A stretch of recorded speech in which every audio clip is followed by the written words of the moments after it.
Most coffee shops are selling subpar tea, and they know it. And this creates a great opportunity for you if you want to supply them with tea. In this video, I'll show you exactly how to sell them something better. First, you're going to want to start with the right mix of tea. These are going to be a combination of solid crowd pleasers and things that restaurants and coffee shops just know they need already. Are you ready for the list? Earl Grey, English breakfast, jasmine green, genmai cha, some sort of pure green tea, chamomile, mint, hibiscus, a rooibos-based herbal blend, or a pure rooibos. Now, not every account is going to want all of these teas, but it's a really good framework to draw from. If you want to go a little higher end, you could do some oolongs, and I'd actually recommend a pu'er as well. You could do a cooked pu'er, a loose leaf cooked pu'er that's not going to break the bank, and that's for the sort of to distinguish yourself a little bit as a quality vendor. But for the most part, the teas I listed, they're the ones that people expect to see on the menu, and they're the ones that sell. All right, so next, after you've got your product mix, you're going to want to make the tea easy to brew. All right, later in this video, I'll tell you how one piece of equipment I bought for one of my best clients and how it completely changed the relationship and the amount of tea they sold.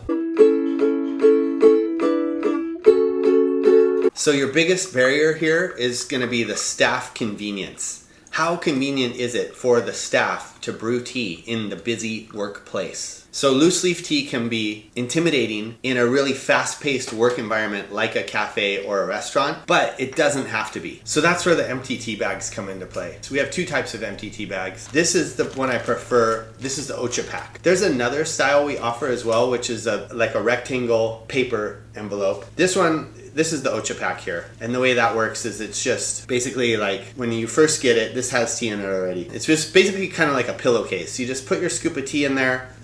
You're gonna fold it over like this to make sure the tea doesn't come out. And then this is really good because it has a lot of room for the tea to expand, and it will provide you with a really good infusion. Third, we're gonna focus on the 4 pillars, and these are value, quality, convenience, and service.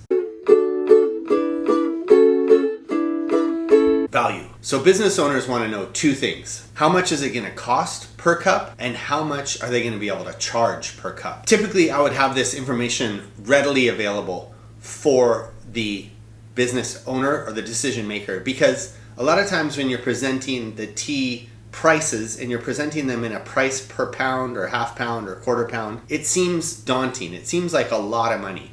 They don't know exactly how many cups of tea they can get from a pound of tea. So let's use the example of our jasmine green, which is a organic jasmine green tea that we wholesale for $22 a pound. Typically, I recommend using 3 grams of tea per serving. You can also use 5, but let's look at it from both perspectives here. Let's also bring the cost of the tea bag into the equation. Basically 7 cents a serving for that. Jasmine at 3 grams is going to be 14.5 cents. Let's just say it's 15 cents. Let's go for the 5 grams. At 5 grams, it's going to be 24.2. So let's say 25 cents plus our 7 cents there. So we're looking at a cost of 31 cents for some really high grade jasmine green organic loose leaf tea. But I would safely say that it's reasonable in today's market to charge $5 for that cup of tea. That's a very comfortable profit margin, and it's the type of thing where they can feature you on their menu and brand the tea.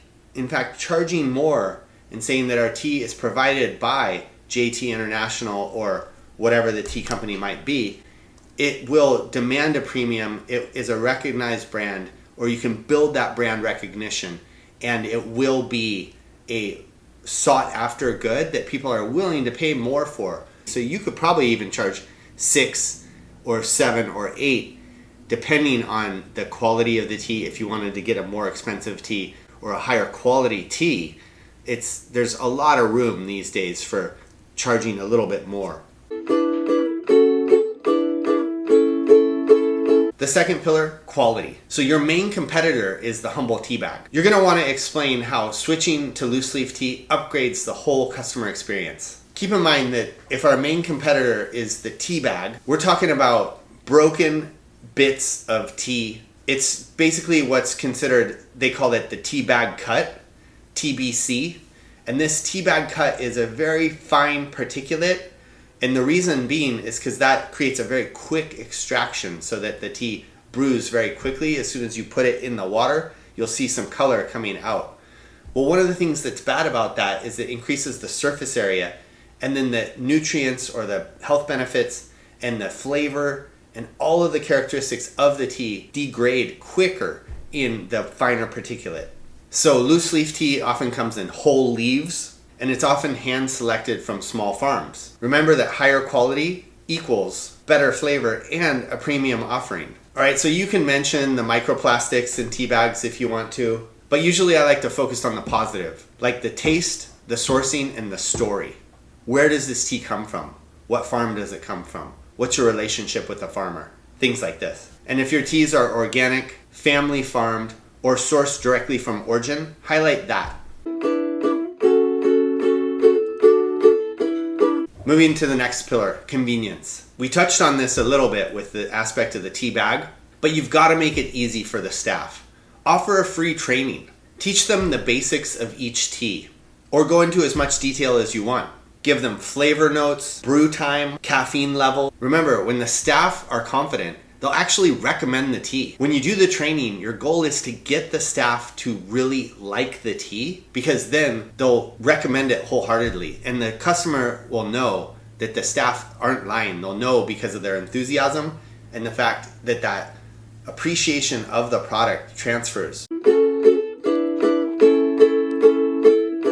All right, moving on to the next pillar, service. I recommend that you start local so that you can personally serve your clients. For example, I offer free delivery. I offer free delivery within the area. Then if they're outside of the area, as we've expanded our reach a little bit, we offer free shipping. You might want to think about getting some either jars or tins. We often provide these tins, and then they can fill the tin with the loose leaf tea. And another thing you can do to make it easier for them, do a scoop of chamomile and weigh it, and then it will be about 5 grams. This is about a 5-gram chamomile scoop, or you could do other scoop sizes for other teas. Like typically we get away with a large spoon and a small spoon. Any signage or branding you can provide for the account will help you grow your brand, but also be of service to them, because then people will recognize that they are serving a high quality tea. And remember to be available, show up, and be helpful whenever you can. And this is the way to build a long-term wholesale relationship. So as I promised, I wanted to tell you about a piece of equipment that I bought for a client that totally changed the game. So every time I would go have dinner at this restaurant and someone would order tea, which would be a frequent event, the staff would have a little bit of a fight, and they would fight over like, where's the hot water, who's making the hot water, and this sort of thing. And I thought this was quite an impediment to their ability to sell tea. So I just went ahead and purchased a Zorohishi hot water heater that had the instant hot water, so that they could, and it took up a very small amount of space. It cost me about $90 or $100 or something. And I just thought, well, this is a great account. You know, this is a friend. I'm going to purchase this for them. And you would not believe what that did. It pretty much tripled tea sales. So that small investment was worth it. It also created a lifelong customer. It was a great investment. So anything you can do to go above and beyond to sort of observe and notice what is stopping the progress or what is getting in the way of great tea service, and then come up with a solution for that, that is going to pay off huge in the long term. All right, everybody, I hope you found this video helpful, and I can't wait to get back to you next week, Tuesday at 2. That's when the new videos are coming out. Every Tuesday at 2, we're going to try and drop a new video.